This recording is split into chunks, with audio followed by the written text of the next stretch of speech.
Hi, my name is Sophie, and I have a perfect memory. Not a good memory, a perfect memory. I remember every conversation I've ever had, every face I've ever seen, every lie anyone has ever told me, word for word. Moment by moment, forever. Sounds like a superpower, right? It's not. It's a curse that cost me everyone I ever loved. But it also made me the most successful criminal investigator in FBI history before I turned 25. If you find stories like this fascinating, please subscribe to our channel and like this video. It helps us so much to keep the channel active and continue sharing these incredible stories with you. Let me take you back to when I first realized I was different. I was 4 years old at my birthday party. My aunt gave me a dollhouse and said, "I picked this out special just for you, sweetie." 6 months later, at Christmas, she gave my cousin the exact same dollhouse and said the exact same words. "I picked this out special just for you." I looked at her and said, "That's what you told me at my birthday." June 14th, 2:47 p.m. You were wearing a blue sweater with a coffee stain on the left sleeve. The room went silent. My aunt's face went white. My mom just nervously laughed and said, "Kids and their imaginations." But it wasn't my imagination. I remembered, perfectly, every single detail. By age 7, my parents were taking me to doctors and neurologists. They did brain scans and memory tests. I scored completely off the charts. They called it hyperthymesia. Highly superior autobiographical memory. At the time, there were only about 60 confirmed cases in the entire world. The doctor told my parents, "Your daughter will never forget anything.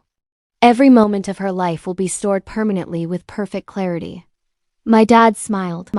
That's amazing. She aced every test." But my mom looked worried. "But what about the bad things? The painful things?" The doctor went quiet. "She remembered those too. Forever.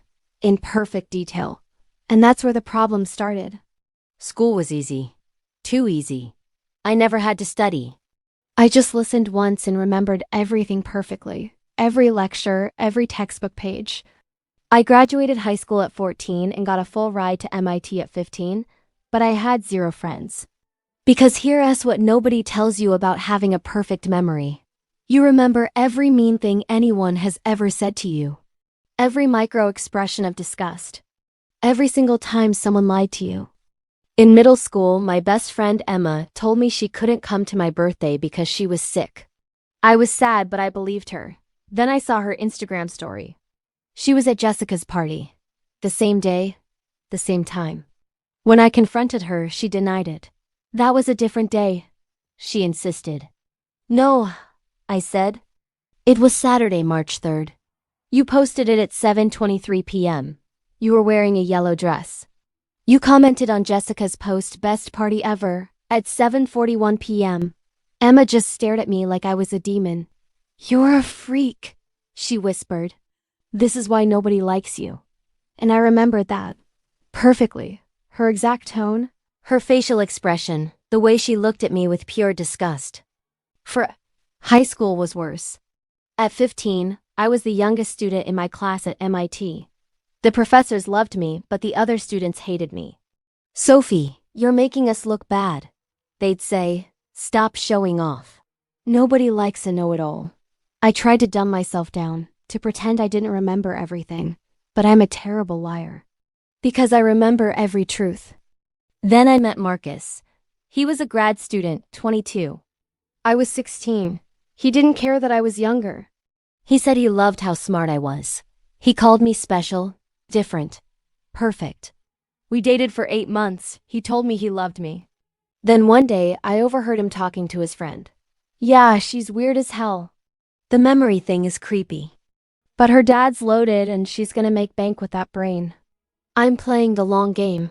I confronted him immediately, quoting him word for word. He tried to deny it. Then he got angry. "You're insane. You need help. Nobody records conversations in their head like that. It's not normal." I told him. "I didn't record it. I just remember." He sneered.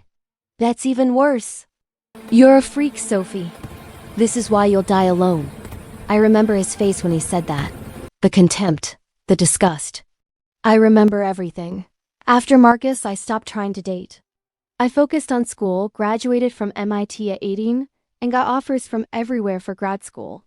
But something inside me had changed. I didn't want to be in academia anymore. I wanted to use my memory for something that truly mattered. I applied to the FBI. They were skeptical at first. "You're 19. You have no law enforcement experience," I just said. "Test me." They showed me a crime scene photo for 30 seconds, then took it away and asked me to describe it. I described every single detail. The position of the body, the blood spatter pattern, the furniture, the labels on the prescription bottles in the background, the time on the wall clock, the brand of the victim's shoes, everything. The interviewer's jaw dropped. "How did you—" I just looked at him and said, "I remember everything. Always." They brought me a cold case. A murder from 1987. Boxes and boxes of evidence, thousands of pages of files. And that is where my real story began. Hundreds of witness statements. That's what they put in front of me. They said, "Read these. Take your time." I didn't need time. I read for 6 hours straight.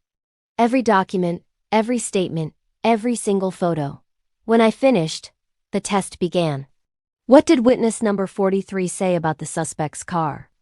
Without missing a beat, I quoted the entire statement, word for word, including the timestamp and the detective's notes in the margin. They hired me on the spot. I became the youngest analyst in FBI history. My job was simple: remember everything about every case, be a living database. But I became more than that, because I didn't just remember facts. I remembered patterns. I'd read a witness statement from a case in 2003, and then 16 years later see something eerily similar in a different case. My brain would just connect them. Same person. Same speech patterns. Same tells. I solved my first major case within 3 months. A serial arsonist. 14 fires. Across 8 states. Over 12 years. Everyone thought they were random, different perpetrators. But I remembered a tiny detail from fire number 3. Back in 2008, a witness mentioned seeing someone wearing a specific obscure metal band t-shirt. Fast forward to fire number 9, in 2015. Different state, different witness, different context. But they mentioned the exact same band shirt. Nobody else made the connection. The interviews were 7 years apart, buried in thousands of pages of documents. But I remembered. I found 4 more mentions of that shirt, tracked down the band's concert schedules, cross-referenced them with the fire dates, and we caught the guy at his next concert. He confessed to everything. I was 20 years old. The media went crazy. Girl genius catches arsonist. Perfect memory saves lives. They called me a real-life superhero, but I wasn't a hero. I was just someone who couldn't forget. And that's when my personal life started to collapse. My mom called me. We hadn't talked much since I joined the bureau. "Honey," she said, "I need to tell you something. Your father and I are getting divorced." I wasn't surprised. I remembered every single fight they'd ever had, every passive-aggressive comment. Every time Dad came home late smelling like perfume that wasn't hers. "I know about Dad's affairs, Mom. All 4 of them." Silence on the other end. How did you—" "I remember everything," I said flatly. Christine from his office. Coffee on his shirt. February 2011. Sarah from the gym. Different deodorant brand. May 2013. Michelle. "Stop," she whispered. "Please just stop. You asked. I didn't ask you to keep a database of your father's mistakes." Her voice broke. "Normal people forget. Normal people move on." "I can't forget, Mom. That's my whole problem." She started crying. "Sometimes I forget why I married him," she sobbed. "I forget the bad parts and just remember why I loved him. But you can never do that, can you?" "No, that's not a gift, Sophie," she said, her voice hollow. "That's a prison." She hung up. I remember the exact time, the tone of her voice, the sound of her crying just before the line went dead. I tried to date again. An FBI agent named David. He was kind, patient. He said he understood about my memory. We dated for 4 months. It was good, really good. Then, One night at dinner, he told me a story about his childhood. "When I was 12, he said, my dog ran away. I was devastated." I frowned. "That's not what you told me before. On our second date, you said your dog died when you were 10. Hit by a car." His face changed. "You're right," he stammered. I forgot which version I told you." "Version? Why do you have versions?" He got defensive. "It's just a story, Sophie. Does it really matter?" "You lied to me." "I didn't lie, I just mixed up details." On our second date, March 17th, 7:42 p.m., you said, "My dog Buster was hit by a car when I was 10. Worst day of my life." Those were your exact words. David put down his fork. His face was cold. "This is why nobody can be with you. You're like a walking surveillance system." "It's exhausting." "I'm just being honest." "No," he shot back. "You're being a robot. Normal people don't remember every word. They don't keep score. They don't weaponize every conversation." "I'm not weaponizing it, I'm just—" "You're making it impossible to be human around you," he said, standing up. "Everyone makes mistakes. Everyone misremembers. Everyone deserves the grace of being forgotten." He left. I remember the sound of his chair scraping against the floor, the way the other diners stared. I sat there alone and realized something devastating. My perfect memory made it impossible to forgive. I couldn't forget the lies. I couldn't forget the pain. I couldn't give people second chances because I remembered the first chances in perfect, excruciating detail.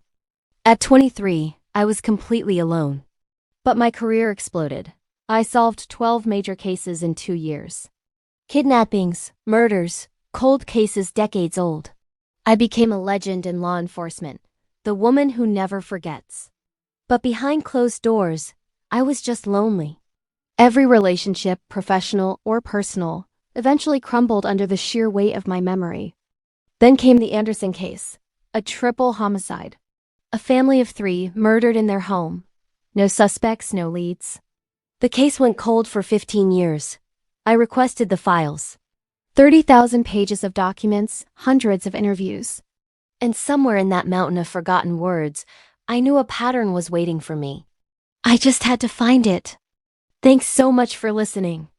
If you enjoyed this story, don't forget to hit that like button and subscribe for more. It really helps the channel out. See you in the next one. Thousands of photos. I read everything in 4 days. And I found something. A detail so small, everyone else had missed it. In the background of a crime scene photo, visible through a window, there was a partial license plate. Only 3 numbers were clear. Everyone assumed it was useless. But I remembered seeing those same 3 numbers in another case file. A different state, a different crime, 7 years earlier. I pulled the old file, cross-referenced the details, and tracked down the full plate. It belonged to the lead detective's brother-in-law, the same detective who worked the Anderson case. My hands were shaking as I connected the dots. The detective had contaminated the crime scene, probably unintentionally, I thought at first. His brother-in-law had visited the site.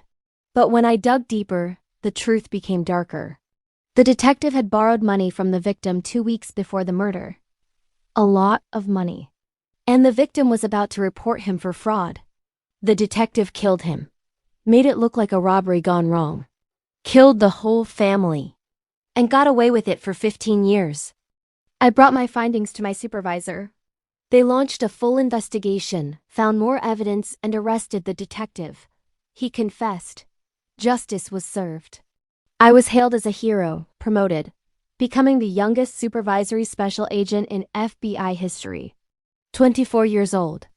But that night, sitting alone in my empty apartment, I just cried. Because I remembered everything. Every single detail from that case. The crime scene photos, the victims' faces, the children. I would remember them forever in perfect, horrible detail. That's when I got a call from an unknown number. "Is this Sophie Monroe?"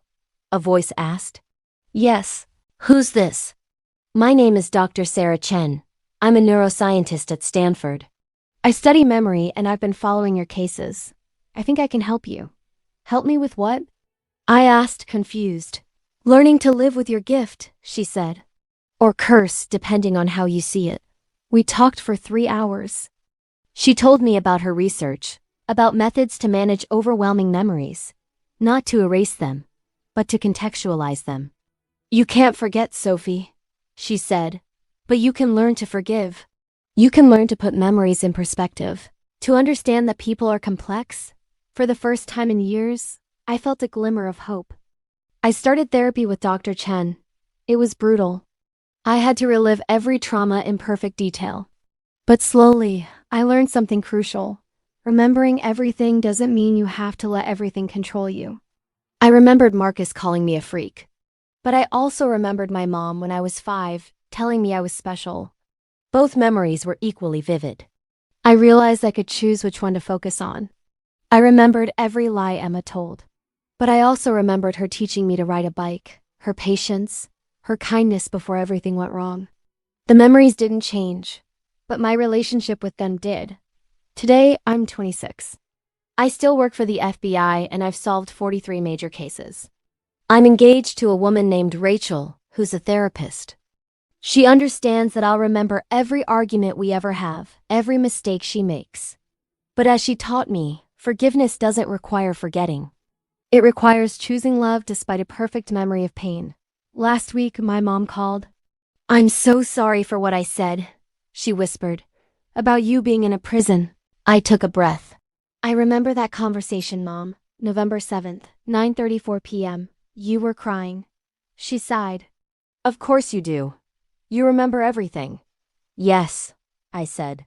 "But that doesn't mean I hold it against you. I also remember 1,000 kind things you've said.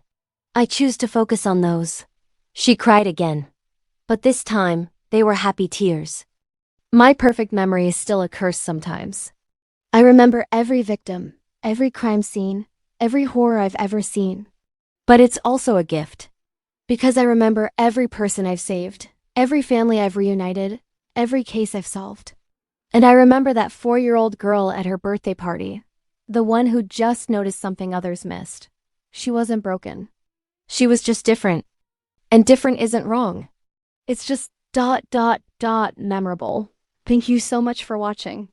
If this story moved you, please like this video and subscribe to our channel. It helps us so much to keep these stories coming.